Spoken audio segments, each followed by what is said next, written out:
మరి అక్కయ్య గారికి అప్పగిస్తాను.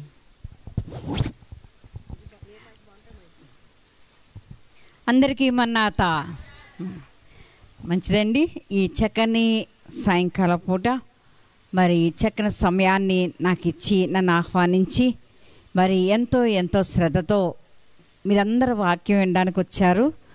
ఇంత ఘనమైన సమయాన్ని రెండవ రోజు నాకు ఇచ్చిన మీ పాదరమ్మ గారికి మనందరం కలిసి వందన మన్నాతలు తెలియజేద్దామా? చెప్పట్లకూడదు. మన్నాత. అలాగే వేదికను అలంకరించిన అమ్మగారులకు కూడా నా మన్నాత అండి. మంచిదండి. త్రియేక దేవునికి ముందుగా నేను వందనములు చెల్లిస్తూ వాక్యంలోనికి వెళ్దాము. మరి కీర్తనల గ్రంథము 145వ కీర్తన 4వ వచనం చదువుకుందాము. ఒక తరం వారు మరి ఒక తరం వారి ఎదుట నీ క్రియలను కొనియాడుదురు, నీ పరాక్రమ క్రియలను తెలియచేయుదురు. ఆమేన్. ప్రార్థన. మహోన్నతుడైన మా పరలోకపు తండ్రి, మీకు వందనములు స్తోత్రములు చెల్లించుకొంచున్నాము. నీ యొక్క మహిమోన్నతమైన ప్రేమను బట్టి నీవే తండ్రి మాకు తండ్రి దినములు సంవత్సరములు ప్రభానివిస్తూ మమ్మల్ని నడిపిస్తూ ఉన్నావు. దేవానికి స్తోత్రం చెల్లిస్తున్నాం. స్త్రీల సభలను ప్రారంభించి నీ కుమార్తెకు 11వ సంవత్సరంలో బాహాటముగా బహిరంగముగా ఘనమైన కూటము జరిపించుకునే గొప్ప ధన్యత ఇచ్చినందుకు వందనాలు చెల్లిస్తూ ఉన్నాం. దేవా, నీ బిడ్డమైన మమ్మను ఆహ్వానించి ఉన్నారు. ఇదిగో నీ దాసులను నేను నిలబడి ఉండగా చదవబడిన వాక్య భాగంలో నుండి మాకిచ్చిన అంశమును మరి విపులముగా నీ బిడ్డలకు అందించుటకు నీ ఆత్మ సహాయం దయచేయమని బతిమలాడుకొంచున్నాం. నీ దాసులను నన్ను మరుగుపరచండి. నీవే స్వయముగా నీ వాక్యమును అందించి మా అందరికీ పరివర్తన కలుగు చేయండి. మహిమ చూపించి నడిపించమని వాక్యమై ఉన్న ఈ యేసునామములో వేడుకుంటూ ప్రార్థిస్తూ ఉన్నాము తండ్రి. ఆమేన్. అందరూ కూర్చునండి. ప్రభు యొక్క కృపా సమాధానములు, రక్షణ రాకడ దీవెనలు ప్రభు మనకందరికీ దయచేయునుగాక. ఆమేన్.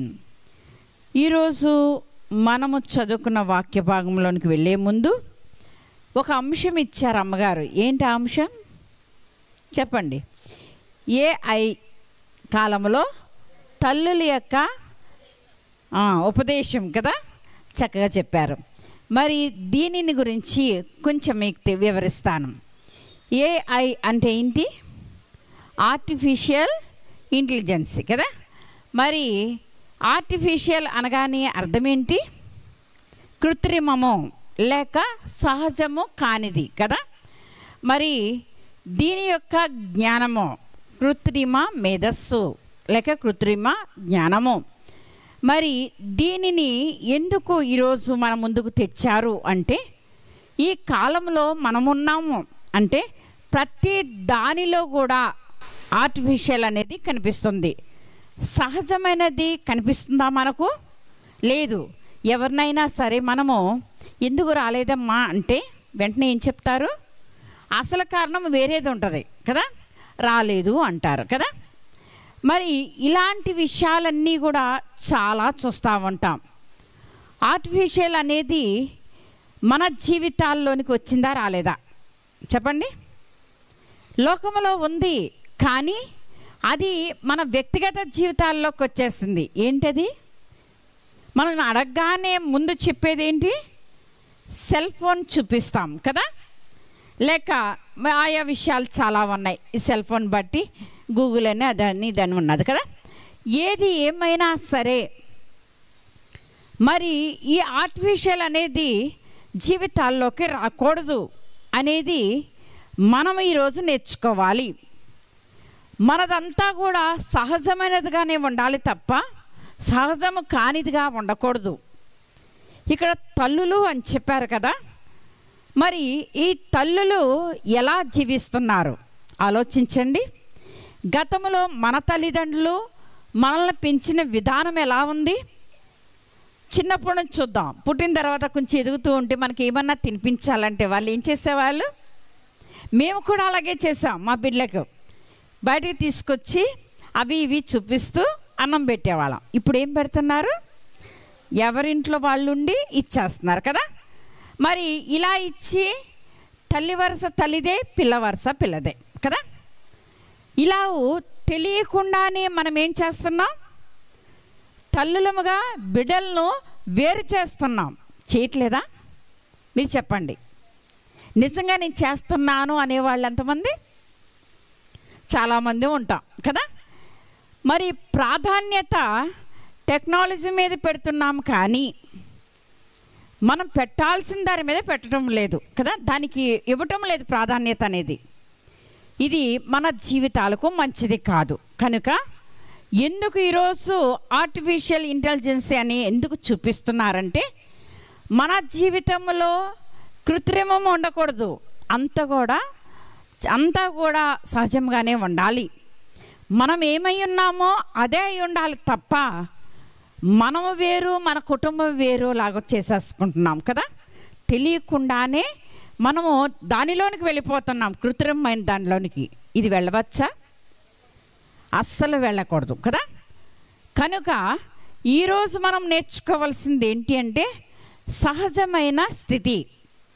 మరి భక్తిలోకి వద్దాం. భక్తిలో కృత్రిమం ఉన్నదా లేదా చెప్పండి. ఉందా లేదా? ఉందా? ఉంది అంటున్నాం, ఒప్పుకుంటున్నాం దాన్ని. కానీ దాన్ని తొలగించుకోగలుగుతున్నామా? అబ్బే కదా. దాని నుండి తప్పించుకోలేకపోతున్నాం. ఎందుకు? నేను మైక్ తీసి చెప్తాను. సీరియల్స్ చూసే వాళ్ళు చాలామంది ఉంటారు కదా. మన అమ్మగారు ప్రార్థన ఎన్ని గంటలకు పెడుతున్నారు? 6:30కి రమ్మన్నారు. వాళ్ళు ఏం చేస్తారు? అదే కావాలంటారు కదా. అదేమన్నా పరలోకం తీసుకెళ్తుందా? కదా, కాదు కదా. అలాగే మనము భక్తి విషయాల్లో సమయాన్ని పాటించం, కానీ దేంట్లో పాటిస్తాం?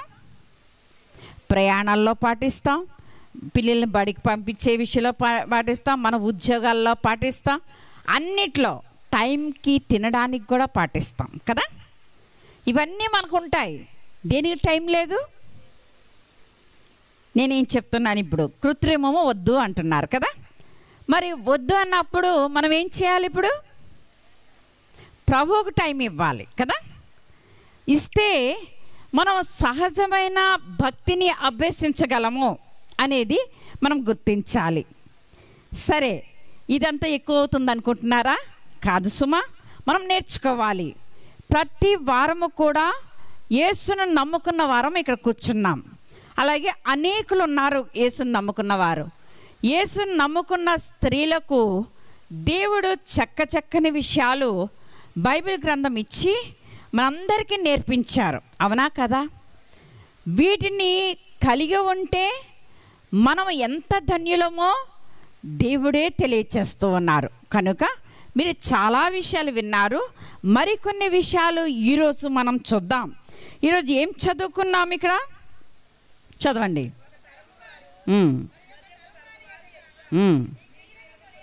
చాలు. ఇక్కడ ఏమంటున్నారు? ఒక తరం వారు అని చెప్తున్నారు కదా. మరి ఈ ఒక తరం వారు మరి ఒక తరం వారికి ఏం వివరిస్తారంట? కొనియాడతారట క్రియలు కదా. ఇది చెప్తున్నారు. ఈ మాట మనం ఎక్కడ చూస్తాం చెప్పండి? పాత నిబంధనలో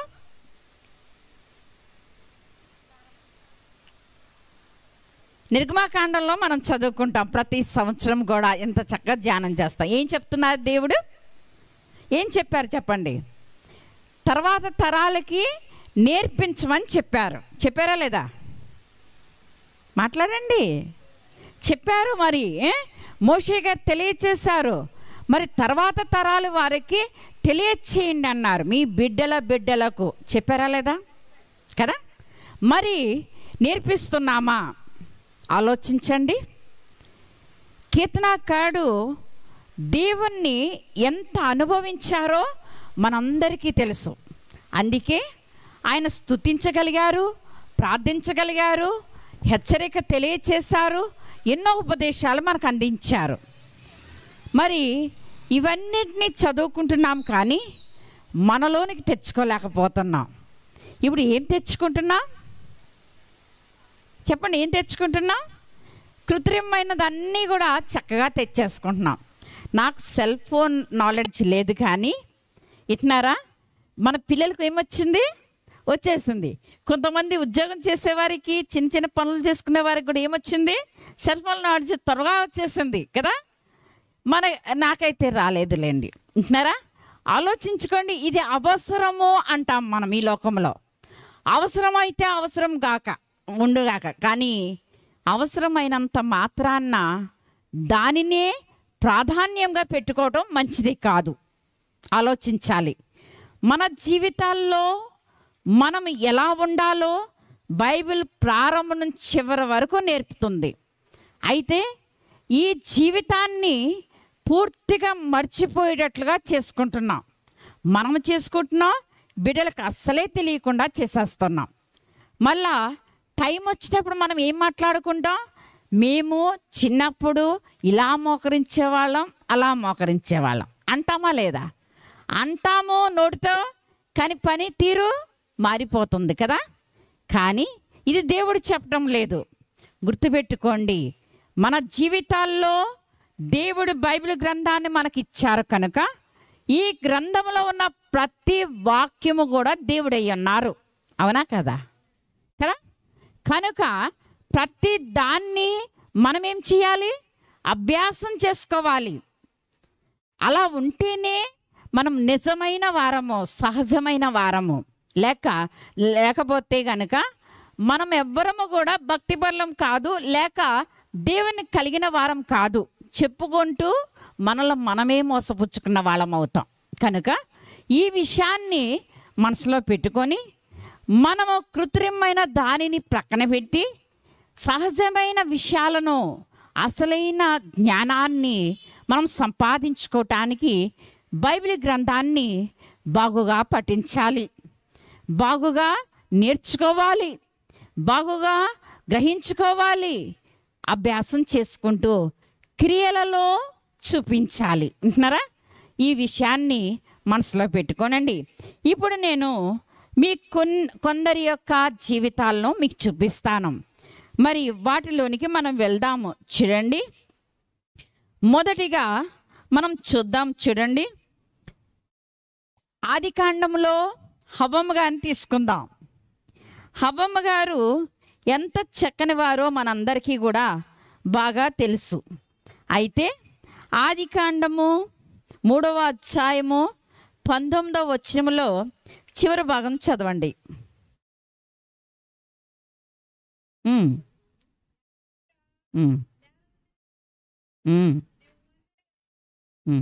అది కాదు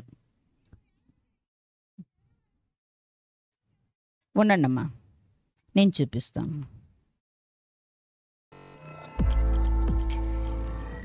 3వ అధ్యాయం 2వ అధ్యాయం 2వ అధ్యాయం నేను చదువుతాను. జీవము గల ప్రతి దానికి ఆదాము ఏ పేరు పెట్టెనో ఆ పేరు దానికి కలిగెను. ఈ మాట మనం చూస్తున్నాం. తర్వాత అవ్వమ్మ గారు వస్తారు. మరి వీరిద్దరూ కూడా దేన్ని చూపిస్తున్నారో చూడండి. జీవం కలిగిన ప్రతి దానికి కూడా ఎవరి తల్లిదండ్రులు కదా? హవ్వమ్మ తల్లేనా? తల్లే. కనుక ఈ తల్లిలో ఉన్న జీవము చాలా గొప్పది. వింటున్నారా? ఏముంది? దేవుడు ఏం చెప్తున్నారు? వారిద్దరిని కలుగు చేసిన వారు దేవుడే. అవునా? ఆదాములో నుండి తీసినా సరే కలుగు చేసింది ఎవరు? దేవుడే కదా. సిద్ధం చేసి తీసుకుని వచ్చి ఆదాముకు అందించాడు కనుక చేశారు దేవుడు. అయితే జీవాన్ని పోసిన దేవుడు హవ్వలో ఏముంచారు? జీవం ఉంచారు. అయితే ఈ జీవం ఏమై ఉన్నది చెప్పండి? వాక్యమే జీవము కదా. అవునా కదా? ఏమని రాస్తుంటుంది వాక్యములో? ఆకాశం భూమి చెప్పండి గతించిపోయినా కదా, గతింపు. ఇది ఏమై ఉన్నది? జీవమై ఉన్నది కదా. ఈ జీవాన్ని మనం కలిగి ఉన్నామా? ఆలోచించండి. మన జీవితాల్లో ఒక శ్రమ వస్తే, ఒక కష్టం వస్తే, ఒక నింద వస్తే, ఒక అవమానం వస్తే మనం ఏం చేస్తాం? అసలు దేవుడే కనపడ్డా మనకు కదా? కనపడతారా? ఏమో నాకైతే అనుమానమే కదా. మనం ఏమంటాం? వెంటనే మనసు నొచ్చుకొని ఒక మూల కూర్చొని ఏడుస్తాం కదా, లేక ఆ ఇంటికి ఈ ఇంటికి వెళ్ళి చెప్పుకుంటాం బాధ తీరే వరకు కదా. ఇలాంటివన్నీ కూడా మనం చేయకూడదు. విన్నారా? జీవం కలిగిన మనము, జీవం కలిగిన దేవుడు మనకు ఉన్నారని ఎరిగిన వారమై ఆ దేవునికి మనం చెప్పుకుంటే మన బాధ అంతా పోతుంది. వింటున్నారా? ఇలాగ జీవము కలిగిన ఈ దేవుణ్ణి వాడుకుంటున్నారా లేదా? ఇది సహజమైన జీవం. వింటున్నారా? కృత్రిమమా ఇది? నిన్న నేడు నిరంతరము ఏకరీతిగా ఉన్న దేవుడు మన ముందుంటే మనం ఏం చేస్తున్నామో ఆలోచించండి. కనుక జీవము కలిగిన తల్లులుగా నిలవబడటానికి మీ జీవాన్ని ప్రదర్శించండి. మీ జీవాన్ని మీ క్రియల్లో చూపించండి, మాటల్లో చూపించండి. మీ బిడ్డలు మీ వెంటే వస్తారు. విన్నారా? వారు జీవము కలిగిన వారిగానే జీవించగలరు. కృత్రిమంగా ఉంటారా? ఉండరు కదా. కృత్రిమైనది ఈరోజు ఉంటుంది, రేపు పోతుంది. కానీ మన జీవితాలు ఎలా ఉండాలి?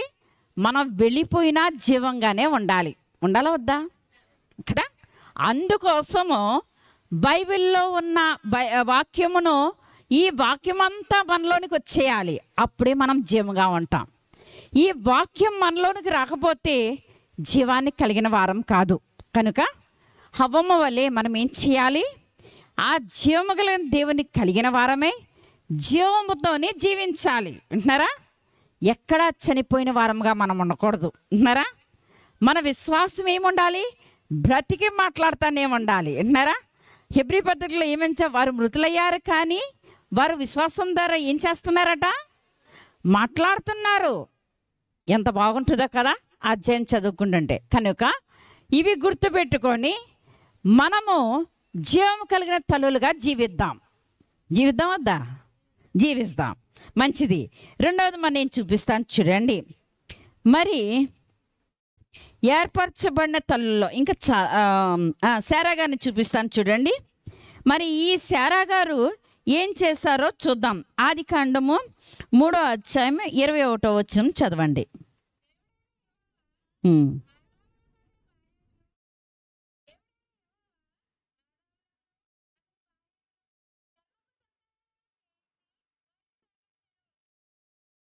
ఇది కాదు, ఒక్క నిమిషం ఉండండి. మనమందరము కూడా ఈ విషయాన్ని గమనించాలి. శారమ్మ గారు ఏం చేశారో, ఆ శారమ్మ గారి యొక్క విషయంలో దేవుడు ఏం చూపించారో ఒక్కసారి నేను చూపిస్తాను. ఆ శారమ్మ గారిలో 23వ అధ్యాయం, 3వ అధ్యాయం అన్నాను కదా, 23వ అధ్యాయంలో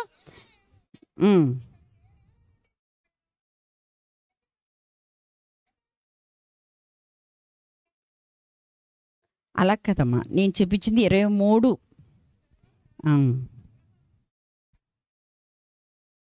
నేను చదువుతాను ఉండండి అమ్మా. 23వ అధ్యాయం అంతట్లో మీరు చూడొచ్చు, నేను అన్నీ చెప్పటం లేదు. మరి ఈ విషయాన్ని గమనించుకోండి. మరి 21 నుంచి వరుసగా మనం చూస్తే అబ్రహాము శారాల గురించి 23వ అధ్యాయం వరకు మనకు కనిపిస్తుంది. మరి దీనిలో అబ్రహాము శారాల విషయంలో నేను ఒక మాట చెప్తాను చూడండి. ఈ శారా ఎంత గొప్ప తల్లి అంటే అబ్రహాము గారి మాటలకు విధేయత చూపించిందా లేదా చెప్పండి? చూపించింది. విధేయతగా ఉండి ఎంత బాగా నడుచుకుంది అంటే మామూలుగా నడవలేదు శారమ్మ గారు కదా. ఆమె గురించి బైబిల్ ఏం చెప్తుందంటే ఆమె చక్కని సౌందర్యవంతురాలు అని చెప్తుంది కదా. అలాగే అబ్రహాము గారు శారమ్మ గారి యొక్క విషయంలో శారమ్మ గారు చెప్పిన మాట విన్నారా లేదా చెప్పండి? విన్నారు కదా. అయితే మరలా శారమ్మ గారు ఇష్మాయిలు పుట్టిన తర్వాత ఒక మాట అంటే దేవుడు ఏం చెప్తారు చెప్పాలి? శారమ్మ గారి మాట విను అంటారు కదా. విను అంటారు అంటే అర్థం ఏంటి? ఈ తల్లి యొక్క స్థితి అంతరంగ సౌందర్యంతో నిండి ఉంది. వింటున్నారా? బహిరంగ సౌందర్యమే కాదు, అంతరంగ సౌందర్యం. దేవదూతలు వచ్చినప్పుడు అప్పుడు కూడా త్వరగా వెళ్ళి అన్నీ వండుకు రమ్మంటే వండి పెట్టిందా లేదా కదా. ప్రతి దానిలో దాని హిస్టరీలోకి నేను వెళ్ళను, కానీ విషయం మీకు చెప్తాను. మరి ఇంతగా శారమ్మ శ్రద్ధతో భర్తకు విధేయురాలై చెల్లి అని చెప్పమంటే చెప్పింది, అలాగే ఎలా చేయమంటే అలా చేసుకొచ్చింది. ఇప్పుడైతే శారమ్మ మాట అబ్రహాము గారు వినేటట్లుగా దేవుడు చేశారు కదా. విను అన్నారు అంతే. విన్నారా లేదా అబ్రహాం గారు? విన్నారు. విశ్వాసులైన వాళ్ళారా, ఈ శారమ్మ గర్భములో నుండి ఎవరు వచ్చారు అని తర్వాత అధ్యాయాలన్నింటిలో మీరు చదువుకోండి, మీకు అర్థమవుతుంది. రాజులైన వారు వచ్చారు. విన్నారా? రాజులైన వారు వారి సంతానముల నుండి ఉద్భవించారు. అంటే మనం ఏం చూడాలి ఇక్కడ? ఒక ఫలింపు అనేది కనిపిస్తుంది.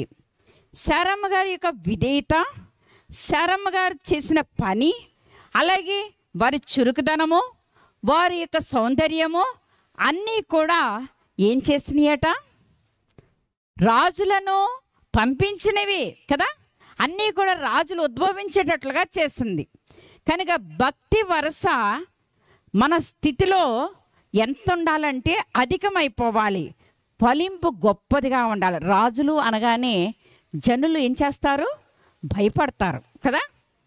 జనులు వారు రోడ్డు మీద వెళ్తున్నారంటే దూరంగా నిల్చుంటారు కదా, చూడటానికి ఇష్టపడతారు. అలాగే వారి అలంకరణ కానీ వారి యొక్క తీర్పులు కానీ అన్నీ చూస్తూ ఉంటారు కదా. విధేయత చూపిస్తారు, అనేకులు చేస్తారు ఆ పని. కనుక ఇంత ఫలింపు తల్లి వల్ల రాజుకు వస్తుందా రాదా? చెప్పండి, వస్తుంది కదా. అలాగే మనందరం కూడా దేవాది దేవుడైన దేవుడు ఎలా ఉద్భవించారు? రాజుగా వచ్చారు కదా. ఈ రాజైన దేవుణ్ణి కలిగిన మనము శారమ్మ గారి యొక్క విధేయత మనలో ఉందా? చెప్పండి. ఒక తల్లిగా మన స్థితిలో ఎంతటి గొప్ప విశ్వాసం ఉండాలంటే మామూలు కాదు. కనుక విశ్వాసభరితమైన స్థితిలో మనం ఎంత బాగా నడుచుకోవాలో ఆలోచించండి. అబ్రహాము గారిని దేవుడు పిలిచినప్పుడు శారమ్మ కూడా వెళ్ళిపోయింది కదా. ఎన్ని అడ్డులు ఆటంకాలు వచ్చినాయో, ఈ దేశం నుండి ఆ దేశంకి వెళ్ళిపోవాలంటే వెళ్ళిపోయేవాళ్ళు కదా. అలాగూ వారు వెళ్ళి వచ్చారు. అంతేకాకుండా సహనం కూడా ఎక్కువ ఉందా లేదా? ఎక్కువే ఉంది. కనుకనే మరి వారికి 90 ఏళ్ళు వచ్చే వరకు కూడా ఎవరు లేరు, బిడ్డలు లేరు. సహించిందా లేదా? మనమైతేనో ప్రతి చిన్నదానికి మూలుక్కుంటాం కదా. కనుక ఇప్పుడు ఏమి గ్రహించాలి? మనము కూడా మన గర్భంలో నుండి, అంటే మన తర్వాత వంశం రాజుల్లాగానే ఉండాలి. రాజాది రాజైన దేవుని కలిగి ఉన్నాం కనుక రాజులైన కుమారులను కుమార్తెలను మనం చూపించే వారంగా ఉండాలి. ఇది ఎవరిని బట్టి వస్తుంది? దేవుని బట్టే. కనుక ఇంతటి స్థితిని ఒక మాదిరిగా మనం చూపించగలుగుతున్నామా? అంతేకాదు, అబ్రహాం గారు మాట విన్నారంటే అబ్రహాం గారి గురించి ఏం చెప్తుంది బైబిలు? విశ్వాసులకు తండ్రి అంటారు. అటువంటి వారే విన్నారు అంటే ఈ తల్లి ఎలాంటిది చెప్పండి? విశ్వాసులందరికీ తల్లే కదా. కనుక గుర్తుపెట్టుకోవాలి, మనము ఇవి జ్ఞప్తిలో ఉండాలి. ఇదే జ్ఞానము అన్నారా? ఇదే జ్ఞానము. మనం ఈ వాక్యాలను ఏం చేస్తాం? ఓవర్కమ్ చేసేస్తాం, దాటేస్తూ ఉంటాం.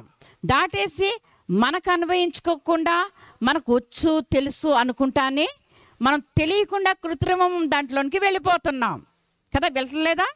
చెప్పండి, వెళ్ళిపోతున్నాం మనం. కనుక అలాంటి విషయాలకు చోటు ఇవ్వకుండా బహు జాగ్రత్త కలిగి ఉండటానికి శారమ్మ గారిని మీకు చూపిస్తున్నాను. మరి ఇంతటి మహోన్నతమైన తల్లి మనకు కనిపిస్తూ ఉంది ఇక్కడ. కనుక ఈ తల్లిని యొక్క సంగతులను మీ మనసుల్లో పొందుపరుచుకోవాలని నేను మరీ మీకు తెలియజేస్తూ ఉన్నాను. అలాగే మరొక తల్లిని చూపిస్తాను చూడండి. 24లో ఆదికాండం 24వ అధ్యాయంలో మనకు రిబ్కా కనిపిస్తుంది కదా. అన్నిటినీ కొంచెం చూపించి మీకు చెప్తాను. ఈ రిబ్కా ఏం చేస్తుందో మనకు తెలుసు. ఏం చేసింది చెప్పండి? ఎలియాజరుకు దాహం తీర్చింది, ఒంటెలకు తీర్చింది, అన్నీ చేసింది కదా. చివరికి పెండ్లి కుమార్తె అయిపోయింది. ఆ పంపించేటప్పుడు వాళ్ళందరూ ఏమన్నారు? వాళ్ళ అన్నలు వేవేలకు తల్లి వగుదుగాక దీవించారా లేదా కదా.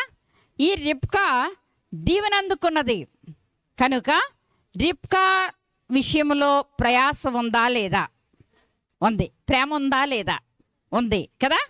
ఇవన్నీ కూడా విశ్వాసము, ప్రేమ, విధేయత, ప్రయాస ఇవన్నీ ఇమిడి ఉన్న ఈ రిబ్కా మరి వేవేలకు తల్లివి అంటే పంపిస్తూనే దీవెన అందేసుకుంది కదా, ఇంకా భర్త దగ్గరకు చేరకుండానే కదా. అలాగే మన జీవితాల్లో కూడా మనందరం ఎలా ఉండాలి? రిబ్కా వంటి బహుశ్రేష్టమైన అనుభవాలను మనం కలిగి ఉండాలండి. రిబ్కాకు తల్లిదండ్రులు చెప్పలేదు, ఎవరో చెప్పలేదు, కానీ భక్తి పరుల కుటుంబం అది కనుక భక్తిని అభ్యసించుకుంది, అన్వయించుకుంది తనకు. అందుకే ఈమె ఎంత చక్కగా మరి ఆ ఎలియాజరుకు ఒంటెలకు కూడా నీళ్లు పోయగలిగింది. ప్రయాస అనుకుందా? అనుకోలేదు. మనం ఏం చేస్తాం? ఒక పని చేయమంటే ఒక అడుగు వేస్తామేమో, పూర్తి చేస్తాం ఆ పనిని చేయలేకపోతున్నాం కదా. ఎందుకు చేయలేకపోతున్నాం? మన స్వంతము, మనకున్న క్షణికమైన విషయాలకు మన సమయాన్ని వినియోగిస్తున్నాము, కానీ దైవ విషయాలకు మనం చోటు ఇవ్వగలుగుతున్నామా? ఆలోచించండి. గంటల గంటలు అరుగుల మీద కూర్చొని మాట్లాడుకోగలం, కానీ ఒక గంట ప్రార్థనలో గడపగలమా? లేదు కదా. కనుక గుర్తించండి, మన ప్రయాస ఎక్కడుండాలి? దేవునిలో ఉండాలి, అంతే తప్ప లోకంలో కాదు. లోకంలో నువ్వెంత మాట్లాడుకో, ఎన్ని పెట్టుకో, ఏమి చేసుకో, ఎన్ని హంగామాలు చేసుకో, అవన్నీ ఒకరోజు ఏం చేయాలి? విడిచిపెట్టేయాలి. ప్రభువుని నమ్ముకున్న తల్లులకు చెప్తున్న విషయం ఇది, వింటున్నారా? విడిచిపెట్టాలి. మనం అందరం ఎక్కడ చేరాలి? పరలోకం చేరాలి. కనుక ఆ పరలోకం వైపు చూస్తూ రిబ్కా వంటి ఘనమైన ప్రయాస మనకుంటుందా లేదా చూసుకుందామా? చెప్పండి. చూసుకోవాలి. ప్రతి వారు కూడా ఎంత చక్కని విషయాలను మనం అందుకోవాలో బైబిల్ మనకు బాగా నేర్పుతుంది. ఈ తల్లి యొక్క అనుభవంలోనికి మనం రావాలి. రావాలా వద్దా? రావాలి. వస్తేనే ధన్యత. మరి ఈమెను దీవించి పంపించారు రిబ్కాను. మరి ఎంత దీవెన అందుకున్న గొప్ప తల్లిలో మనం చూస్తున్నాం. కనుక విధేయత స్త్రీకి అవసరం. ఒక తల్లిగా విధేయత అవసరం, ప్రయాస అవసరం. అందుకే సామెతలు నిన్నటి దినం మీరు వినుంటారు 31వ అధ్యాయంలో, పని చేయకుండా కదా. కనుక పని చేస్తే దేవుడు ఏమిస్తారు? బిందు వంటి స్థితి మనకిస్తారు కదా. మనం పాటల్లో బాగా పాడేసుకుంటాం విందు అని. వాక్యమును ఏమనుకుంటాం? ఒక విందుగా భావిస్తాం మనం. కనుక గుర్తుపెట్టుకోండి, ఈ రిబ్కా ఇంత చక్కగా దీవెన వట్టిని అందేసుకున్నట్టుగా కనిపిస్తుంది కదా, సులువుగా అందేసుకుంది. కనుక మనకు ఈ జ్ఞానం కావాలి. వింటున్నారా? ఆమెకు తెలుసా ఎలియాజరు వస్తాడని? తెలియదు కదా. తను ఒక ఆనవాళ్ళు పెట్టుకొని మరీ వచ్చాడు ఎలియాజరు. ఈమెకైతే ఏదీ లేదు, కానీ ఆమె మనసు ఎలా ఉంది? ఎవరు ఏమి అడిగినా చేయటానికి పని పూనుకుంటుంది. అంతేకాదు ప్రయాసపడటానికి ఇష్టపడింది. ఇది దైవికమైన విషయం. అంటున్నారా? మీరు నేను కూడా సంఘములో చేరిన తర్వాత సంఘ నియమాలను మనం పాటించాలా వద్దా? చెప్పండి. పాటించాలి. ప్రయాసపడాలి. సంఘంలో పాటలు పాడటానికి, వాక్యం చదవటానికి, వాక్యం నేర్చుకోవటానికి, వాక్యం వినడానికి శ్రద్ధ చూపించాలి. అంతేకాదు పనులు ఎన్నో ఉంటాయి సంఘంలో చేయటానికి. అన్ని పనుల్లో నేనున్నానని చూసుకోవాలి. ఎంతమంది కన్యకలు లేరు? ఈ కన్యక ఒక్కతే పనిచేసి పెట్టింది అక్కడ కదా. అలాగే మన జీవితాల్లో కూడా మనం ఒక్కొక్కరముగానే పరలోకం వెళ్తాం. మనతో పాటు సువార్తను రమ్మంటే వస్తుందా? రాదు కదా. కనుక గుర్తుపెట్టుకోండి. కనుక మనము ఎవరు మటుకు వారమే తయారైపోవాలి. ఈమె సులువుగా ఆశీర్వాదాన్ని అందుకొని వెళ్ళినట్లుగా మనం చూస్తున్నాం. కనుక ఈ తల్లికి ఏముంది? జ్ఞానం ఉంది కదా. ఈ జ్ఞానము ఇది నిజముగా ఆమెకి ఏం చూపించింది? ఒక ఘనమైన స్థితిని చూపించింది కదా. అలాగే నీవు నేను కూడా సహజమైన స్థితిలో నడుచుకోవటానికి దేవుడు నేర్పిన ప్రతిదీ కూడా అభ్యాసం చేసుకుంటూ వర్ధిల్లాలని నేను మనసారా కోరుతూ ఉన్నాను. అలాగే మరి ఒకరిని మీకు చూపిస్తాను చూడండి. లేయా రాహేలును మనం చూద్దాం. ఆది కాండంలోనే మనం చూస్తూ ఉన్నాము. 30-31 అధ్యాయాలు రెండు కూడా మనకు కనిపిస్తాయి.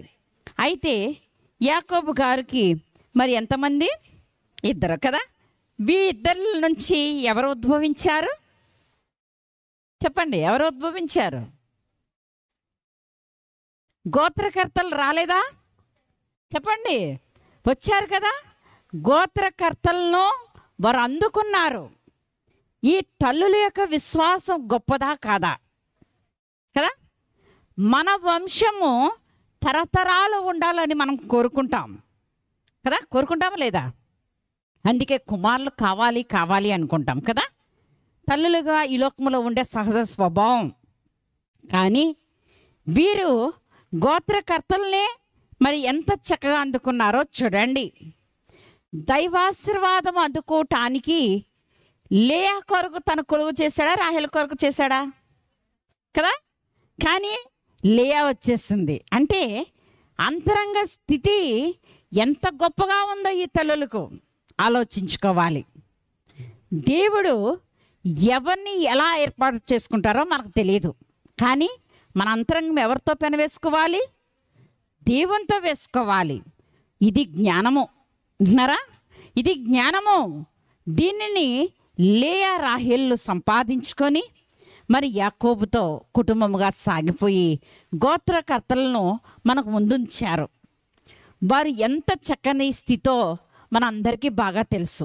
దాంట్లోనికి వెళ్ళొద్దు. కానీ మనము ఎవరిని అందిస్తున్నాం?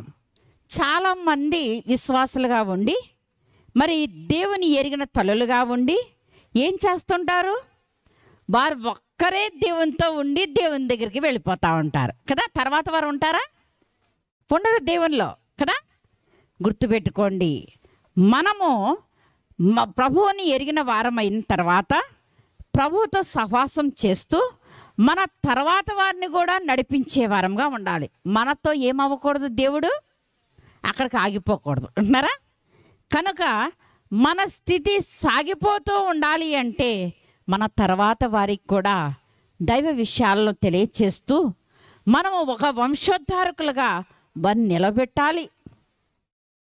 అప్పుడే మనకు దీవెన. వచ్చాము వెళ్ళాము అంటే కుదరదు సుమా. దేవుణ్ణి అనుభవించండి. దేవుని విషయాలను, దేవుని ఆశీర్వాదంలో అందుకోవటము అభ్యాసం చేసుకోండి. అందువల్ల దీవెన. జ్ఞానము వీరందుకున్నారు లేయా రాహేలు. కనుక ఈ జ్ఞానమే మనకందరికి కావాలి. ఈ సహజమైన జ్ఞానము బైబిల్లో దొరుకుతుందని ముందు నుంచి చెప్తూనే ఉన్నా. కనుక ఈ జ్ఞానమునే సంపాదించుకోండి. మీరు ఏ పరిస్థితుల్లో ఎక్కడ ఉన్నా సరే దైవ శక్తితో నింపబడిన వారే అనేకులకు సాదృశ్యంగా మీరుంటారని మీకే తెలియచేస్తూ ఉన్నాను. కనుక ఇలాంటి అనుభవంలోకి అందరూ రావాలని నేను మనసారా కోరుకుంటున్నాను. అలాగే మరి ఒక తల్లిని కూడా చూపిస్తాను చూడండి. ఎలిజబెత్ని మనం చూస్తున్నాం. క్రొత్త నిబంధనలోకి వెళ్దాం.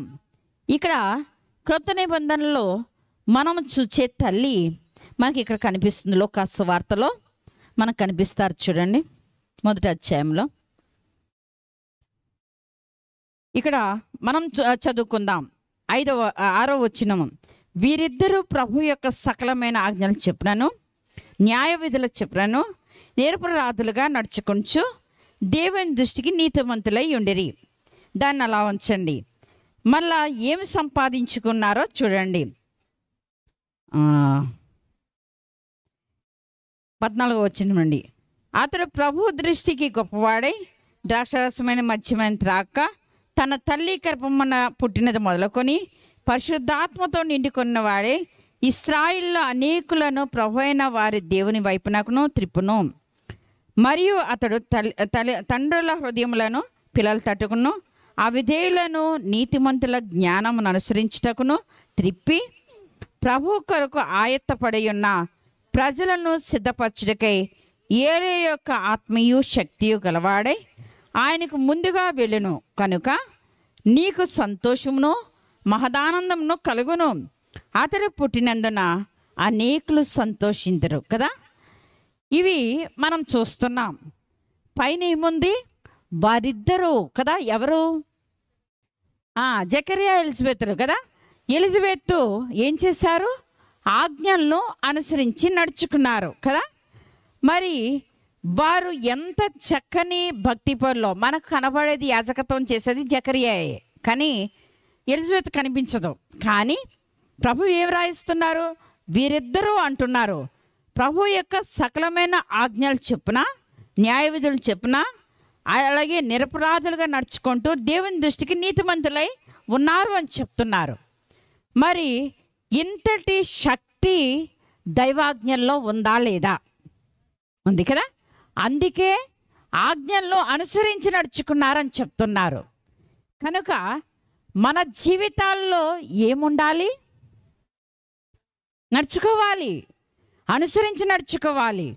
ఆజ్ఞలు చదివేసుకుంటాం, అప్పచెప్పేస్తాం, ఏవో చేసేస్తాం, కానీ అనుసరించగలుగుతున్నామా? లేదు. ఏం చేస్తున్నాం? కృత్రిమముగా ఆ టైంకి అబద్ధమన్నా ఆడేస్తాం, మోసమన్నా చేసేస్తాం, ఏమన్నా చేసేస్తాం కదా.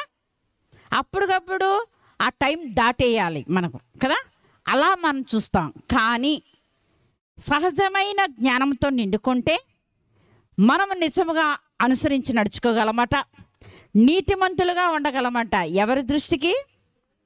దేవుని దృష్టికి. మనము ఎవరి దృష్టికి నీతిమంతులు? మనుషుల దృష్టికి నీతిమంతులుగా ఉండాలని కోరుకోమా? చెప్పండి. నన్ను గొప్పగా అనుకోవాలి, నేను మంచిదాన్ని అనుకోవాలనుకొని ప్రవర్తిస్తూ ఉంటాం. ఇదంతా ఏంటనమాట? కృత్రిమము. విన్నారా? మనము దేవుని దృష్టికి నీతిమంతులుగా ఉండాలని మనం అనుకుంటే మనుషుల దృష్టికి కూడా నీతిమంతులుగానే ఉంటాం. ఆలోచించుకోండి. కనుక దైవ జ్ఞానాన్ని కావాలి అని కోరుకునే వాళ్ళారా, మీరు ఏం చేస్తున్నారో ఆలోచించుకోండి. నిత్య జీవితంలో ఇవి మనకున్నాయా లేవా అవి చూసుకోవాలి. ఎలిజబెత్ గారు మరి తాను ఒంటరిగా ఉండి ఆయన యాజకత్వం చేస్తూ ఉంటే ఎలా అనుసరించింది? అంతరంగాన్ని సిద్ధం చేసుకుంది. వింటున్నారా? ఎంతో చక్కగా సిద్ధం చేసుకుంది కనుక దేవుడు వ్రాయించారు. వాటినే వ్రాయిస్తారా? వ్రాయించరు. ఇదంతా బైబిల్ అంతా దేవుడే వ్రాయించారు కనుక దీనిలో వ్రాయించింది సత్యము. కనుక దీన్ని గుర్తుపెట్టుకోండి. ఇప్పుడు కింద చదివాను, ఎవరినిచ్చారు దేవుడు? వారు వృద్ధులై ఉన్నారు అని చెప్పుంది వాక్యంలో కదా, 7వ వచనంలో మనం చదువుకుంటాం. అయితే ఈ వృద్ధులైన వారికి సంతానము లేకపోయినా సరే వారు ఎంత నమ్మకంగా భక్తి చేసుకున్నారు. మనమైతేనో ఒక్క లోటుంటే దాన్నే పట్టుకొని భక్తికి ఎంత దూరం అవుతాం. ఈరోజు వారి ఇంట్లో దుఃఖం వచ్చిందండి, అందుకే దేవుడి దగ్గర రావటం లేదు అనే సందర్భాలు లేవా? మనలో ఉన్నాయి. ఎందుకు అలా చేస్తున్నాం? మనం తెలుసు మనకు సత్యం, కానీ ఆ సమయము మనకు అవసరం అన్నట్లుగా ప్రవర్తిస్తాం. ఇది మంచిది కాదు. వింటున్నారా? ఎన్ని విషయాలు ఎలా ఉన్నా సరే దైవ విషయాల్లో నీతిమంతులుగా ఉండటానికి ప్రయత్నం చేయాలి. అప్పుడే మనకు గొప్ప. వింటున్నారా? ఇందాక అమ్మగారు ఏం చేస్తారు? ఒక ఆమె ముందొచ్చారని అందరినీ చప్పట్లు కొట్టమన్నారు. ఎందుకు? టైం పాటించారు కనుక కదా. ఎవరి దృష్టికి? దేవుని దృష్టిలో ఆమె వచ్చారు, కానీ బహిరంగ క్రియ అమ్మగారి ద్వారా జరిగింది కదా. ఆమెకి ఎంత సంతోషం ఉంటుంది కదా. ఆలోచించాలి. మనము దేవుని వైపు మనం చూచుకుంటూ వెళ్తే మనకు ఇహ సంబంధమైన గంటలన్నీ లభిస్తాయి కదా. ఇవి నేర్చుకోవాలి మనం. అందుకే ఎలిజబెత్ విషయంలో ఏమి వారు సంపాదించుకున్నారు? ఏది లేదు లేదు లేదు అని లోకం పొడుస్తూ ఉందో దానిని దేవుడు అందించేశారు. వయసుతో నిమిత్తం ఉందా ఇక్కడ? లేదు కదా. దేవుడు దేనినైనా చేయగలరు, ఆయనకు అసాధ్యమైనది లేదు. నమ్ముతున్నారా మీరు? ఈ రాత్రిలో నమ్ముతున్నాం అంటున్నాం. నమ్మితే మనం ఎందుకు సాధించుకోలేం? మనం దేవుడిని ఎందుకు వెంబడించలేకపోతున్నాం? ఎందుకు నీతిగా బ్రతకలేకపోతున్నాం? ఎందుకు మనం ఆజ్ఞలను అనుసరించలేకపోతున్నాం? ఆలోచించాలి. ఈమె తల్లిగా మారింది. ఇద్దరే ఉన్నారు వారు, కానీ ఇప్పుడు యోహాను దేవుడు అందిస్తూ ఉన్నారు కదా. ఈ యోహాను మరి ఎలాంటి వాడవుతాడో ముందే చెప్పేశారు దేవుడు కదా. ఏలియా యొక్క ఆత్మీయ శక్తి అన్నారు. అక్కడ ప్రభు యొక్క విషయాల్లో అది కూడా చెప్తున్నారు. గొప్ప ప్రవచనాన్ని అందిస్తున్నారు. ప్రభు దృష్టి గొప్పవాడైపోతాడు అంటున్నారు. అలాగే అవిధేయులను నీతిమంతుల జ్ఞానమును అనుసరించుటకు తిప్పుతాడు అంటున్నారు కదా. నీతిమంతుల జ్ఞానమునకు తిప్పే గొప్ప వ్యక్తిని దేవుడు అందిస్తున్నారు. అంతేకాదు లోకరక్షకుడిని యొక్క రాకను, మొదటి రాకడను ప్రకటించే గొప్ప ధన్యుడిగా దేవుడు చేయబోతున్నారు. ముందే చెప్పారు. నమ్మారా లేదా? నమ్మారు కదా. ఎందుకని? ప్రభు దృష్టికి నీతిమంతులు కనుక నమ్మారు. మనం నమ్ముతామా? మనము నమ్ముతామా? ఆలోచించండి. నీకు ఏమి ఉన్నా లేకపోయినా దేవుణ్ణి కలిగే వానిగా నువ్వు ఉంటే దేవుడు నీకేది లోటో, ఏది ఇస్తే మంచిదో అది ఇచ్చి తీరుతారు దేవుడు. విన్నారా? చెప్పి మరీ ఇస్తారట. విన్నారా? ఇది ఇంకా బాగుంటుంది కదా. చెప్పి మరీ ఇచ్చారు. ఇక్కడ అనేకులు సంతోషిస్తారు అన్నారు. నీకు ఇచ్చే ఒక్క కుమారుని బట్టి ఎందరెందరో సంతోషిస్తారు అంటున్నారు. సంతోషమా కాదా? యోహాన్ గారు పుట్టినందువల్ల ఎందరెందరో సంతోషించారు కదా. వృద్ధాప్యాన్ని అడ్డొచ్చిందా? రాలేదు. ఎలిజబెత్ని ఎవరన్నా ఒక మాట అన్నారా? లేదు. ఎలిజబెత్కి ఎంత గంత వచ్చింది అంటే మా ప్రభు యొక్క తల్లి కూడా వచ్చేసింది కదా. గర్భంలోని శిశువు గంతులు వేసేస్తారు కదా. ఎంత ఆనందం అంటారు. వృద్ధాప్యంలో బలహీనమైన స్థితిలో బలమైన కుమారుని అందుకోవటానికి ఎంత శక్తి కావాలి? గంతులు వేస్తే తట్టుకోగలదా తల్లి?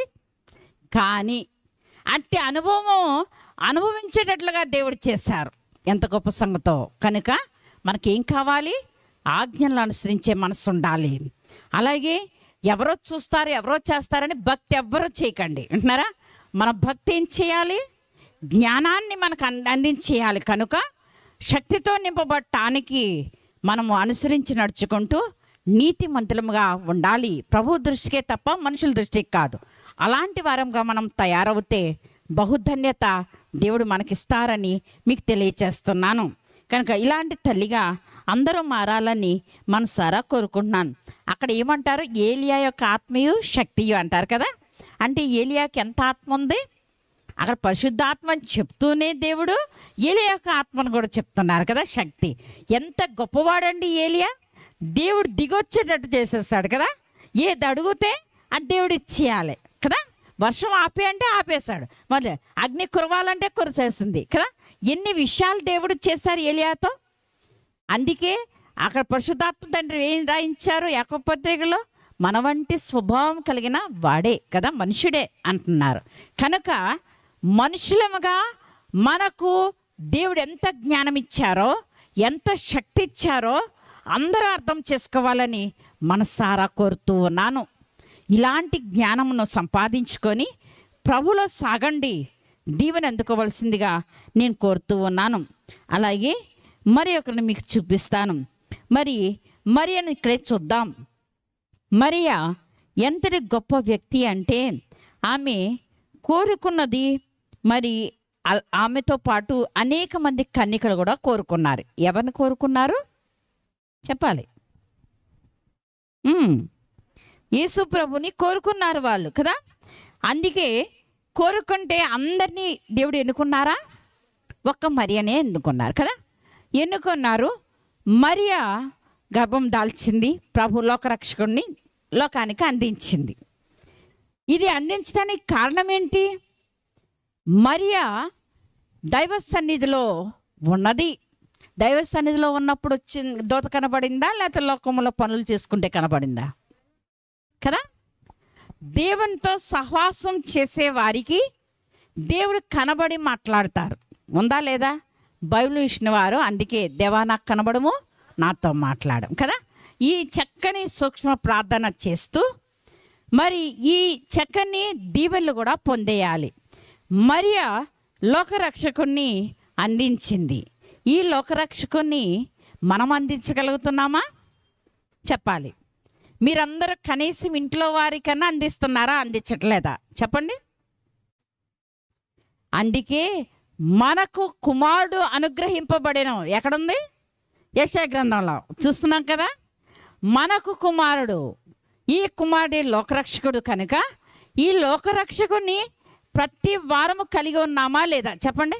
నేను కలిగి ఉండలేదు అన్న వాళ్ళ చేతులు ఎత్తండి. అబ్బే అందరం ఉన్నాం కదా. అయితే ఈయన్ను ఎవరికి అందిస్తున్నాం? లోకం అంతటికి మరియమ్మ గారు అందించారు. మనం ఎవరికి అందిస్తున్నాం? మీరే దాచేసుకుంటున్నారా? మీరే పెంచేసుకుంటున్నారా? ఏం చేస్తున్నారు? ఈ లోకరక్షకుని అందించమని చెప్తుంది బైబిల్ కదా. ఇది జ్ఞానము. ఆమె మరియమ్మ నా దగ్గరే ఉండాలని ప్రభువుని దగ్గరే పెట్టేసుకుందా? లేదు కదా. లోకమంతటికి ఉపయోగపడేట్లు చేసింది కదా. అలాగే మన జీవితాల్లో మనము లోకరక్షణ కలిగి ఉన్న మనము అందరికీ అందించాలా వద్దా? అందించాలి. నా మాట వినరండి అనేవాళ్ళు చాలామంది ఉన్నారు. వినరా? ఈమె మరియమ్మ గర్భం దాల్చిన తర్వాత పరిశుద్ధాత్మ తండ్రి చెప్పేసిన తర్వాత మరి దూత చెప్పిన తర్వాత పరిశుద్ధాత్మ ద్వారా గర్భం ధరించి ఎలిజబెత్ దగ్గర పరిగెత్తుకుని వెళ్ళింది, కానీ తల్లిదండ్రుల దగ్గరికి వెళ్ళిందా? లేదు కదా. అలాగే మనందరము కూడా దేవుణ్ణి కలిగి ఉన్నాము అంటే మన సహవాసం ఎవరితో ఉండాలి? దేవునితో, పాదిరమ్మగారులతో, విశ్వాసులతో ఉండాలా వద్దా? ఉండాలి. ఈ సహవాసము ఎంత బలమిస్తుందో, ఎంత ధైర్యం ఇస్తుందో, ఎంత శక్తినిస్తుందో తెలుసండి. ప్రవచనాత్మకంగా ఆమె మాట్లాడేస్తుంది పరిశుద్ధాత్మతో. ఎలిజబెత్ గారు కూడా మాట్లాడేశారు కదా. కానీ టైం వచ్చినప్పుడు దేవుడు ఎవరెవరితో మాట్లాడి ఈ లోకరక్షణ అందించాలో అన్నీ ఆయనే చూసుకున్నారు. కానీ మరీకి ఏమైనా బాధ ఉందా? భయం ఉందా? లేదు కదా. కనుక దేవుని కలిగి ఉన్నవారు ఈ ధైర్యం తెచ్చుకోవాలి, ఈ ధైర్యం కలిగి ఉండాలి. అంటున్నారా? కనుక దేవుణ్ణి అందించడం నేర్చుకోనండి. యేసును అందరికీ చూపించడం నేర్చుకోండి. యేసు ఎందు నిమిత్తం ఈ లోకానికి వచ్చారో చెప్పడం నేర్చుకోండి. అంతేకాని యేసుని నేను కలిగి ఉన్నాను, నాకే బైబిల్ నా కోసమే అన్నట్లుగా మనమే పట్టుకొని ఉండకూడదు. అందరికీ అందించాలి. ఈ మరి అందించింది అంతే. లోకరక్షకుడు అనగానే లోకం అంతటినీ రక్షించటానికే. మనం ఈరోజు పాపముల నుండి విముక్తి పొందేశాం. మనం అందించాలా వద్దా? ఉపకారం చేయాలా వద్దా? పాపములతో కొట్టుమిట్లాడే ప్రతి వారికి దేవుడే లోకరక్షకుడు అని చెప్పాలా వద్దా? ఈ ధైర్యం కావాలి. ఇది మరియ కలిగి ఉంది, మనము కలిగి. ఇది జ్ఞానమా కదా? జ్ఞానము. కనుక నీలో ఉన్న దేవునిని నీ క్రియలతో, నీ మాటలతో, నీ ప్రవర్తనతో చూపించేయండి దేవుని అందరికీ. అది నీకెంతైనా ఉపకారము. కనుక ఘనత అందుకునే స్త్రీలంగా, తల్లులంగా మనము ఉండాలని మీకే తెలియచేస్తూ ఉన్నాను. అలాగే మరికొందరు స్త్రీలను కూడా మీకు చూపిస్తాను. మరి వీరందరినీ మనం ఒక్కొక్కళ్ళని ఎందుకు చూపిస్తున్నా అంటే, ఒక్కొక్కళ్ళు ఏ విధముగా ప్రభువులో జ్ఞానము కలిగి దేవునికి ఉపయోగపడ్డారో ఆ తల్లిగా మనము ఉండాలి తప్ప కృత్రిమైన ఈ లోక జ్ఞానంతో మనం సాగటము దేవునికి ఇష్టము లేదు. అందుకే మనల్ని ఆయనలోనికి పిలుచుకున్నారు. పిలుచుకున్న దేవుని దాచుకోవచ్చా? దాచుకోకూడదు కదా. అందించే వారంగా తయారు కావాలి.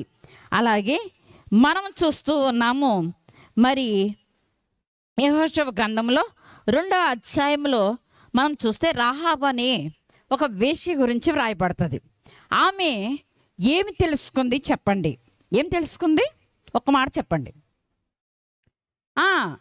దేవుడు ఐగుప్తీయుల దేశంలో నుండి ఇశ్రాయేలుని ఎలా కాపాడారో ఆమెకు తెలుసా తెలీదా? అలాగే మనము కూడా దేవుని గురించి ప్రతిదీ తెలుసుకోవాలండి. అన్నారా? తెలుసుకొని టైం వచ్చినప్పుడు జ్ఞానం కలిగిన వారమై వాటిని బయటకు తీసుకురావాలి. అప్పుడు ఏమవుతాము అంటే కాపాడబడతాం. ఈమె ఇద్దరు పంపించారు. ఎవరు? యెహోషువ గారు పంపిస్తే ఇశ్రాయేలును వాళ్ళు వేగు చుచ్చి వెళ్ళిపోయేటప్పుడు మరి ఈమె ఇంటిలోకి వస్తే మరి అక్కడ యెరికోలో ఉన్నవారు వీళ్ళని తరిమారా లేదా కదా? అడిగారు. అడిగితే ఏం చేసింది? దాచిపెట్టింది కదా. దాచిపెట్టి వీరిని జాగ్రత్తగా పంపిస్తూ ఒక మాట అడుగుతుంది. ఏమని? నా తండ్రి ఇంటి వారిని జ్ఞాపకం చేసుకోండి, మీరు వచ్చి మీకు ఎలాగైనా దేవుడు ఇచ్చేస్తారు అని చెప్పిందా లేదా కదా? చెప్పి మీకు అర్థమవటానికి కథలా చెప్తున్నాను అంతే. మరి అంత చక్కగా చెప్పినప్పుడు ఆమె వీరిని దాచిపెట్టడంలో అర్థం ఏంటి? ఒక ఉపకారాన్ని, ఒక ఆశీర్వాదాన్ని కోరుకుంటుంది కదా. ఇది జ్ఞానము విన్నారా. అసలు ఆమె చేసే తప్పులో మరి ఎంత బాగా కప్పిపుచ్చుకొని జాగ్రత్తగా సమాధానం ఇచ్చింది కదా వారికి. అయ్యో వచ్చారు కానీ ఇక్కడ లేరు, వెళ్ళిపోతున్నారు అని చెప్పాను కదా. జాగ్రత్తగా జ్ఞానయుక్తంగా మాట్లాడుతూ ఉంది. ప్రియ విశ్వాసులారా, నీవు నేను కూడా దైవ విషయాలని, దైవాశీర్వాదాన్ని సంపాదించుకోవటానికి మాట్లాడే వరుస కూడా సంపాదించుకోవాలి వింటున్నారా. అదే జ్ఞానము. ఈమెకి ఏమి తెలుసు అంటే దేవుడు దేవుడే అని తెలుసు కదా. దేవుడు అద్భుతకరుడు అని తెలుసు. దేవుడు ఆశ్చర్యకార్యాలు చేస్తున్నారని తెలుసు. అంతేకాదు దేవుడు తన ప్రజలను కాపాడుతున్నారని తెలుసు. తన ప్రజలకు ఉపకారం చేస్తున్నారని తెలుసు. అన్నీ తెలుసు కనుక ఆ దేవుని ప్రజలను దాయటంలో తప్పు లేదు అనుకుంది కదా. అందుకే చక్కగా మాటలు చెప్పింది. మనకుందా జ్ఞానం? ఈరోజు పాదిరమ్మ గారు ఈ మీటింగ్ జరుపుతున్నాను, 1000 రూపాయలు ఇవ్వండి అన్నారనుకో, ఏం చేస్తారు కొందరు? ఇదిగో మీటింగ్ పెట్టేస్తున్నారమ్మా, 1000 రూపాయలు అడిగేస్తారమ్మా అని దారంతా చెప్పుకుంటూ వెళ్ళారనుకో, ఏమవుతుంది? అది అల్లరైపోయి ఇక అసలు 1000 రూపాయలు అడిగారు అమ్మగారు అని చెప్పేసి గుడికే పంపరు. బాగుందా? మీకు మీరే ఏం చేస్తున్నారు?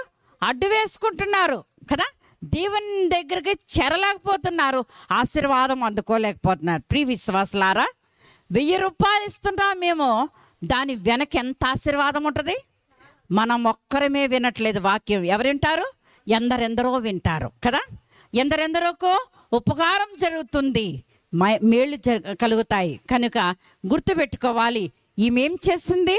చక్కగా మాట్లాడి వాడిని పంపించింది, వీడిని పంపించేసింది. ఆమె దీవెనను అందేసుకుంది.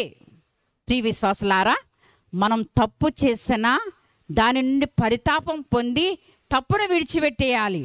వీరి ఇంటి వారు తప్పులు చేయలేదు కదా, మారారు. మారినందున దేవుడిచ్చిన ఆశీర్వాదం గొప్పదండి. కనుక నీవు నీ ఇంటి వారు రక్షణ పొందటానికి నీవేం చేయాలి? దేవుని వాక్యాన్ని హృదయంలో దాచుకోవాలి. వింటున్నారా? దాచుకోవాలి. దైవ విషయాలను గుట్టుగా ఉంచుకోవాలట. ఉంచుకొని వాటిని ఎక్కడ బయట పెట్టాలో అక్కడ బయట పెట్టాలి. ఎక్కడ మనం దాచుకోవాలి, ఎక్కడ క్రియ చేయాలో చేసేయాలి. ఈ జ్ఞానం ఎవరిస్తారు? రాహాబులో అదే ఉంది వింటున్నారా. కనుక వాక్యము దేవుడై ఉన్నారు. కనుక ఈ దేవుని హృదయంలో దాచుకోండి. అందువల్ల దీవెన కలుగుతుంది, రక్షింపబడతారు. నీ తర్వాత అందరూ కూడా ఇశ్రాయేలులో ఒకరుగా చేరిపోతారు. కనుక మనము ఆయా కుటుంబాల్లోంచి వచ్చాం. ఈరోజు మనందరం ఏం మాట్లాడుతున్నాం? ఒక కుటుంబీకులుగా మాట్లాడట్లేదా? చెప్పండి. మనం ప్రభువుని నమ్ముకున్నాం, మనం బైబిల్ మిషన్ వారం చెప్పుకోవట్లేదా? మనము దేవాది దేవుని కలిగి ఉన్నాం. కనుక గుర్తుపెట్టుకొని మనం ఎంత జాగ్రత్తగా దైవ విషయాలను హృదయంలో పొందుపరచుకోవాలో రాహాబు వంటి గొప్ప మనసు కలిగి జ్ఞానయుక్తంగా ముందుకు సాగండి. కనుక అప్పుడే మనకు ఆశీర్వాదం లభిస్తుందని మీకు తెలియచేస్తున్నాను. అలాగే రూతును చూద్దాం. రూతు గ్రంథంలో మనము 1వ అధ్యాయము అలాగే 4వ అధ్యాయం వరకు 4 అధ్యాయాలు కూడా చూస్తే ఎంతో చక్కని విషయాలు మనకు కనిపిస్తాయి. ఈ రూతు దేనివల్ల గొప్పవాణిగా అయింది? మోయాబు ఇరాయిలుగా ఉన్న ఈ రూతు దేవుని ఎడల ఎంత భక్తిని సంపాదించుకుంది? ఎవరి దగ్గర? నయోమి దగ్గర కదా. నయోమి దేవుని బిడ్డ. వారు వచ్చారు కానీ నష్టపోయినా సరే దేవుడు ఏం చేస్తారు? నయోమికి మార్పు వచ్చి ఇంటికి వెళ్ళిపోతుంటే రూతును తోడుగా వచ్చారు. ఈ రూతు ఏం నేర్చుకుంది? భక్తి నేర్చుకుంది. విన్నారా? ఈ తల్లి ఈ అత్త దగ్గర ఉన్న నయోమి దగ్గర ఉన్న దైవ జ్ఞానం అంతటిని సంపాదించేసుకుంది. కనుక ఓర్పు వలె వెళ్ళిపోతానని చెప్పలేదు కదా. ప్రేమ చూపించి వెళ్ళిపోయింది ఆమె. కానీ ఈమెతే ప్రేమను చూపించి ఆ ప్రేమను క్రియలోనికి నడిపించింది కదా. నడిపించలేదా? ఎంత చక్కగా వెంటే వచ్చేసింది. అందుకే ఈ రూతుకి ఏమన్నా తక్కువైందా?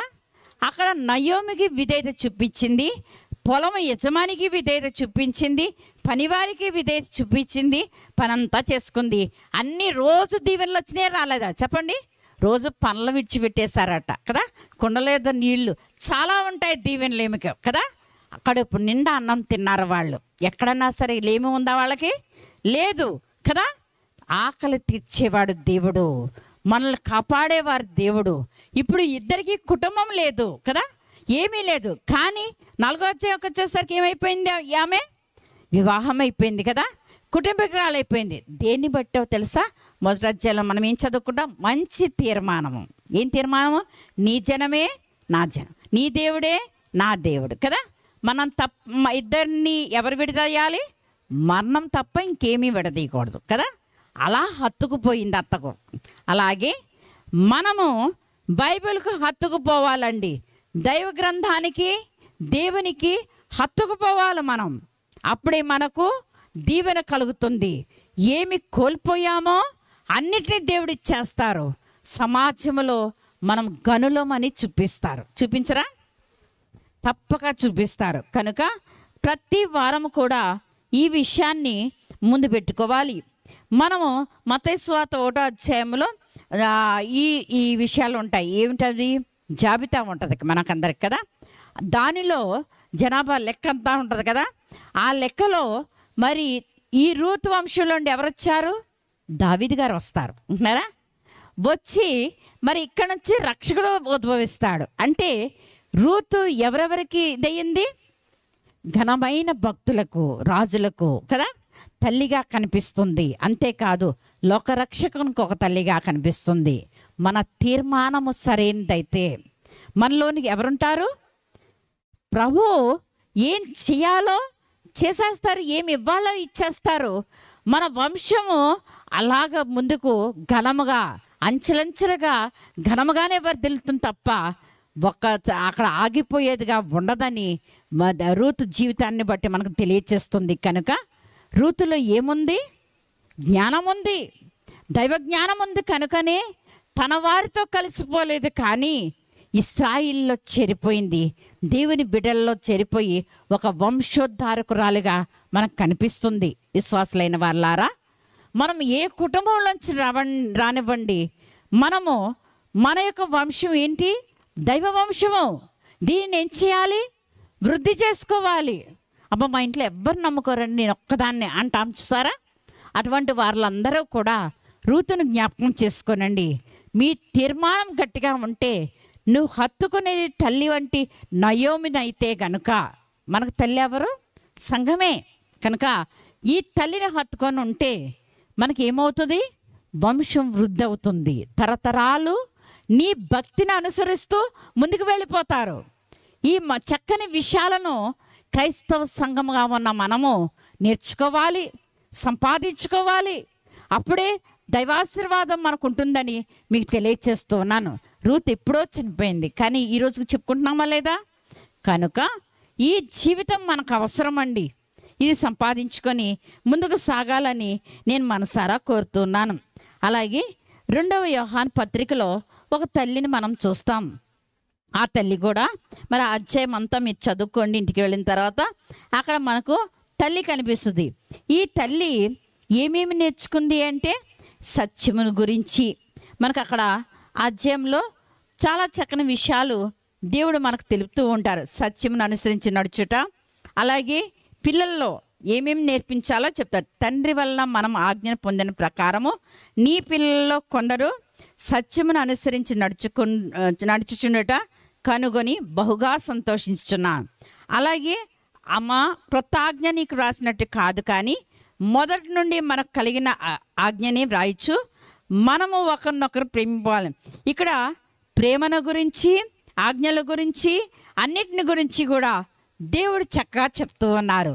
ఈ తల్లి ఇవన్నీ కూడా బిడ్డలకు నేర్పుతూ, అనగా సంఘానికి నేర్పుతూ, మరి చివరికి గొప్ప ఫలాన్ని వారు అందుకుంటున్నారు. ఈ వచనంలో చూడండి, 2వ యోహాను 8వ వచనంలో మనం చూస్తాము చివరిలో, మేము మీ మధ్యను నెరవేర్చిన కార్యములను చెడగొట్టుకొనక మీరు పూర్ణ ఫలం పొందినట్లుగా జాగ్రత్తగా చూచుకొనడి. ఇక్కడ ఏమంటున్నారు? ఇవన్నీ కూడా మనం అనుసరిస్తూ ఎవ్వరం పోగొట్టుకోకూడదు. ఏది ఇవన్నా కూడా జాగ్రత్త అవసరం. దేనికోసం? పూర్ణ ఫలము. మనకు సంపూర్ణమైన ఫలం కావాలి అంటే గనక దేవునిని ప్రేమించాలి, దేవుని ఆజ్ఞలను అనుసరించి నడుచుకోవాలి. ఇది మనం నేర్చుకున్నాము అంటే గనక ఎంత గొప్పవారం అవుతుందంటే ఆయన ఇచ్చే ఫలాలన్నింటినీ అందేసుకోగలం. ఇది కావాలి మన అందరికీ కూడా. కనుక ప్రతి వారము దైవ ప్రేమను కలిగి ఉండండి, దైవాజ్ఞలు అనుసరించి నడుచుకోండి. ఫలాభివృద్ధి అనేది దేవుడు చూపించి మిమ్మల్ని ఇంకనూ వృద్ధిలోనికి తీసుకుని వస్తారని ఈ వాక్యం ద్వారా మీకు తెలియచేస్తూ ఉన్నాను. అలాగే చివరికి వచ్చేద్దాం, ఎందుకంటే నాకు ఇచ్చిన టైం అయిపోతుంది కనుక చివరిలోనికి వస్తాం.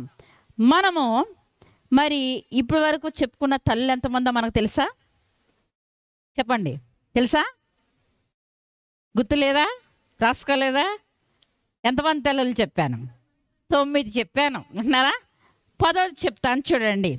మనమందరము కూడా దైవ విషయాలు నేర్చుకుంటూ ఎలా సాగుతున్నామో ఒక్కసారి అందరిలో నుంచి కూడా చూసుకుంటే అందరూ కూడా ఎలా ఉన్నారట? ఎలా ఉన్నారు అనుకుంటున్నారు మీరు అందరూ? వధువు రూపము మీ అమ్మగారే చెప్పేస్తున్నారు కదా. పెండ్లి రూపము అనేది మనకు కనిపిస్తుంది. ప్రభువుతో ఏకమైపోయిన స్థితి, ప్రభు ద్వారా సంపాదించుకున్న విషయాలు, దైవ జ్ఞానం ఇచ్చే గొప్ప అంతస్తు, ఇవన్నీ కూడా బైబిల్లో ఉన్నవి. చాలా అన్నీ కూడా ఎక్కడ జరిగినాయి? పరలోకంలో జరిగినాయా? కాదు. ఎక్కడ జరిగినాయి? భూమి మీద ఉన్న వారి వల్లనే జరిగినాయి. కనుక మనము భూమి మీద ఈ లోకంలో ఉన్నాము, మనలో జరగాలని దేవుడు ఆశిస్తూ ఉన్నారు. వెనక్కి వెళ్ళను కానీ మనమందరం కూడా ఎలా సాగాలో ఒక్కసారి చెప్తాను. మనం పెండ్లి కుమార్తెలు మనం చెప్పుకుంటున్నామా లేదా? నేను చెప్పుకోవట్లేదండి అన్న వాళ్ళందరూ చేతులెత్తండి. ఎవరు లేరు, అందరూ పెళ్లి కుమార్తెలే కదా. ఎందుకు? మనకు ఒక వరుడు ఉన్నారు, ఆ వరుడు మధ్యాకాశంలో రానయ్య ఉన్నారు. అందుకోసం మనందరము వధువుగా సిద్ధపడాలి.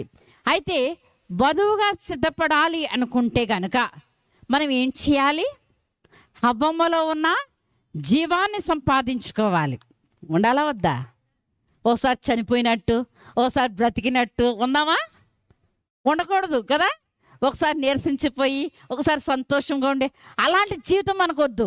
ఎలా ఉండాలి? ఎప్పుడూ జీవిస్తున్న వాళ్ళం వాళ్ళే ఉండాలి కదా. కనుక ఇలాంటి అనుభవం మనకు వస్తుందా? ఇది జ్ఞానం అండి. ఈ జ్ఞానమును బైబిల్లోంచి ఎలా సంపాదించుకోవాలి ఆలోచించుకోనండి. రోజు బైబిల్ చదవండి. వింటున్నారా? రోజు బైబిల్ చదివితే మనకి ఏమొస్తుంది? జ్ఞానం వస్తుంది. వింటున్నారా? జ్ఞానము ఎక్కడో లేదు, దేవుని దగ్గరే ఉంది, బైబిల్లోనే ఉంది. ఈ బైబిల్ రోజు చదివించండి బిడ్డలతో. అప్పుడు మీరు చదవండి, బిడ్డలతోనూ చదివించండి. జ్ఞానము వర్ధిల్లుతుంది, దినదినాభివృద్ధి వారు పొంది మనం ఏమీ నేర్పించక్కర్లేదు, బైబిల్లోంచి అన్నీ నేర్చేసుకోగలరు బిడ్డలు. కనుక ఇది చదివించుకోవాలి. అంతేకాదు మనకి ఏముంది? ప్రతి ఆదివారము ఆరాధన ఉంది. ఆరాధనకు వస్తున్నారా మన బిడ్డలు? అబ్బే ఎవరు వచ్చినా రాకపోయినా వాళ్ళు వస్తే అల్లరి చేసేస్తారండి, అందుకే నేనే వచ్చేస్తానండి. చాలా గ్రేట్గా చెప్పుకుంటాం కదా. ఇది అజ్ఞానము. విన్నారా? ఇది కృత్రిమము. కనుక దీనిని తొలగించుకోనండి. తల్లైన వారు ఏం చేయాలి? మీ చేత్తో మీ బిడ్డలను తీసుకురండి. మనము అన్నం తినకపోతే ఒక దెబ్బన వేసి వాళ్ళకి అన్నం పెడతామే. ఎందుకు మనం దేవుని దగ్గర రప్పించలేకపోతున్నాం మన పిల్లల్ని? ప్రశ్న వేసుకోండి. మీ ఇంటి వారిని దేవుని దగ్గర తేవటం నేర్చుకోనండి. అప్పుడే మీరు పెండ్లి కుమార్తెలు. విన్నారా? కనుక ఇదే మనం అభ్యాసం చేసుకోవాలి. అలాగే మనకేమున్నాయి? నియామక కూడికలు ఉన్నాయి. ఉన్నాయా లేదా? శుక్రవారం అని, శిలువ ధ్యానం అని, లేక సోమవారం అని, బుధవారం ఉంటాయా లేవా? ఉంటాయి. కనుక ఈ నియామక కూడికలకు రావాలా వద్దా? మనకు ఎక్స్ట్రా పని ఇచ్చినా మనం ఉద్యోగంలో చేసేసుకుంటాం, కానీ మందిరం విషయంలో నిర్లక్ష్యం మనకు ఎక్కువ ఉంటుంది. ఇది కృత్రిమమైన మరి మేధస్సు లేక జ్ఞానం అని చెప్పుకోవచ్చు. కానీ మనం ఏ జ్ఞానం కలిగి ఉండాలి? సహజమైన జ్ఞానము. క్రైస్తవులముగా క్రీస్తుని కలిగిన ఉన్నవారముగా మనకు సహజమైన దైవ జ్ఞానం ఉంటే కనుక మనం ఏం చేస్తాం? గుడికి మనంతరం మనమే సిద్ధపడి వెళ్ళిపోతాం కదా. అన్నీ నేర్చేసుకుంటాం, అన్నీ హృదయంలో పెట్టుకుంటాం. మంచిగానే జీవిస్తాం, నీతిమంతులుగా ఉంటాం. ఇక్కడ ఎలిజబెత్ మరి జకర్యాలు కుమారుని కోరుకోలేదు, కానీ దేవుడు ఇచ్చాడా లేదా కదా? తృప్తిని దయచేస్తారు, సంతోషం మహదానందం దయచేస్తారట. కనుక గుర్తుంచుకోవాలి, మనము ప్రతి దేవుడు ఇవ్వాలని కోరుకుంటున్నాము, కానీ దేవునికి ఏం చేయాలో అర్థం కావట్లేదు. మనకు దేవుని దగ్గర ఎలా ఉండాలో తెలియటం లేదు. అందుకే దేవదాసయ్య గారు ఏం చెప్పారు? అదమొక పక్షంగా మనం ఏం చేయాలంట? 1 గంటైనా సరే దేవుని దగ్గర ప్రార్థన చేసుకోవాలి అని చెప్పారు. సన్నిధి దానిలో ఎలా చేయాలన్నారు? 7 మెట్లు మనకి ఇచ్చారు కదా. ఈ 7 మెట్ల ప్రకారంగా సన్నిధి రోజు చేసుకుంటూ నియామక కోడికలను ఆదివారమును మనం పాటిస్తూ ముందుకు వెళ్తే దేవుడు ఏమి ఇస్తారు మనకు? ఈ దీవెనలన్నీ ఇస్తారు. 9 మంది స్త్రీలను చూపించాను కదా, అది ఇచ్చి 10వదిగా పెళ్లి కుమార్తె రూపాన్ని మనకి ఇస్తారు. ఇది గదిలో మనకు దొరుకుతుంది, వింటున్నారా? సన్నిధిలో ఉంటుంది. కనుక ఈ సన్నిధి దైవ సహవాసము మనందరికీ ఉండాలి. లోక సహవాసాలు ఎన్ని ఉన్నా వాటిని ప్రక్కన పెట్టడం నేర్చుకుందాం. మన సమయాన్ని ఎవరితో గడుపుదాం? దేవునితో గడపడం అలవాటు చేసుకుందాం. అందువల్ల మహాభాగ్యం మనకు లభిస్తుంది, మన రూపం మార్చబడుతుంది. కనుక గుర్తుపెట్టుకోవాలి, శిష్యులైన వారు ఏ రోజైనా ప్రభువును వదిలి ఉన్నారా? లేరు కదా, మనందరికీ తెలుసు సంగతి. కానీ హత్తుకొని ఉన్న వాళ్ళలో ఒక్కడ మాత్రము హత్తుకున్నాడా? లేదు, ఉన్నట్టే ఉన్నాడు, కానీ వాడి పని వాడు చేసుకుంటున్నాడు కదా. ప్రియ విశ్వాసులారా, ఇలా ఎవ్వరూ ఉండకూడదు, అంటున్నారా? తల్లులుగా మీరుండొద్దు, మీ పిల్లలు అలా తయారు చేయొద్దు. ఎలా ఉండాలి? హత్తుకోవటం అంటే ప్రేమంతా అందించేయాలి. దేవుణ్ణి ప్రేమించే వారికి ఏం జరుగుతుంది?